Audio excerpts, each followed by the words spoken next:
హైకోర్టులో పులివెందుల పోలీసులకు ఎదురుదెబ్బ తగిలింది. వర్రా రవీందర్ రెడ్డి కస్టడీ పిటిషన్ని రద్దు చేసింది న్యాయస్థానం.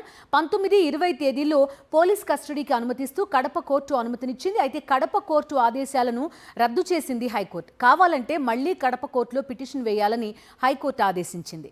హైకోర్టులో పులివెందుల పోలీసులకు తగిలిన ఎదురుదెబ్బ చూస్తున్నాం. వర్రా రవీందర్ రెడ్డి కస్టడీ పిటిషన్ని రద్దు చేసింది న్యాయస్థానం. పూర్తి డీటెయిల్స్ శ్రీనివాస్ అడుగుదాం. శ్రీనివాస్, ఎట్లా చూడాలి పరిణామాన్ని?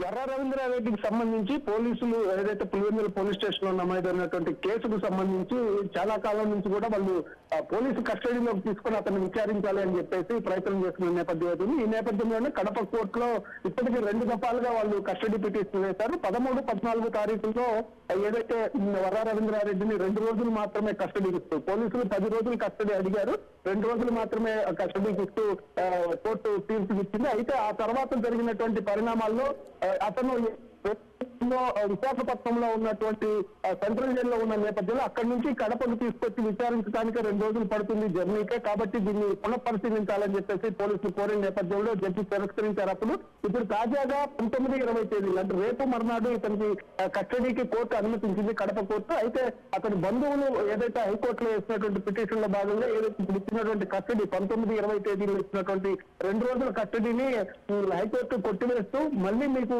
ఫుల్ ఫ్లెడ్జ్డ్ కావాలి అని అంటే కడప కోర్టులోనే వేసుకోండి అని చెప్పేసి చెప్పినటువంటి నేపథ్యం. దీంతో పోలీసులు గత కొంతకాలంగా అతని కస్టడీలోకి తీసుకోవాలని చేస్తున్న ప్రయత్నాలు బెంచ్ కొడుతున్నటువంటి నేపథ్యం స్పష్టంగా కనిపిస్తుంది. ఎందుకంటే ఇప్పటికే ఛార్జ్ షీట్ వేశారు, అతన్ని విచారించారు. పోలీసుల మీద అనేక ఆరోపణలు ముందుగానే అరెస్ట్ చేసి తర్వాత డేట్స్ చూపించి అతన్ని చిత్రహింసలు పాలు చేశారని అతను జడ్జి ముందే చెప్పినటువంటి పరిస్థితి ఉంది.